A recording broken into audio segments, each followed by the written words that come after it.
gimana cara mengukur niat itu? Saya mau niat nyolong. Kalau baru mencuri aja, apa itu berdosa atau itu melanggar hukum? Pada akhirnya kalau secara material tidak terlihat niatnya, maka mesti ada elemen terakhir yang disebut keyakinan hakim. Kan dalam pidana itu yang paling tinggi adalah keyakinan hakim tuh. Nah, hakim aja nggak yakin, kan kalau dia yakin dia mesti katakan bahwa ini niat jahatnya. Dia mesti ucapkan, walaupun mungkin absurd, tapi dia mesti terangkan di situ. Ini dia gimana caranya pidana tanpa mens rea? Pidana. Nah, ini lucu.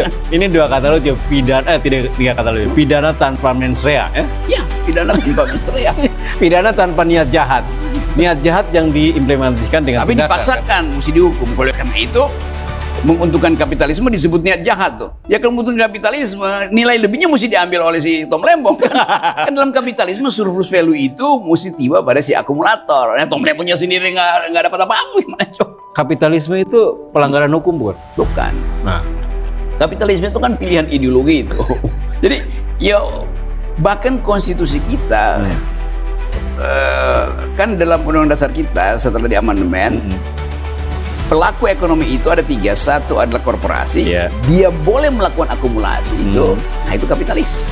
Yang kedua BUMN, dia harus merawat peradaban kesosialan manusia itu, jadi dia tidak boleh mengakumulasi justru itu.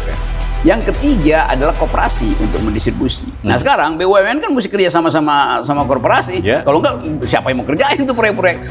BUMN kerja sama kapitalis akhirnya tuh. Jadi ya itu Menteri BUMN yang pertama kali masuk penjara. Ngomong-ngomong kalau ngikutin kebijakan kita ini menganut sistem apa sih?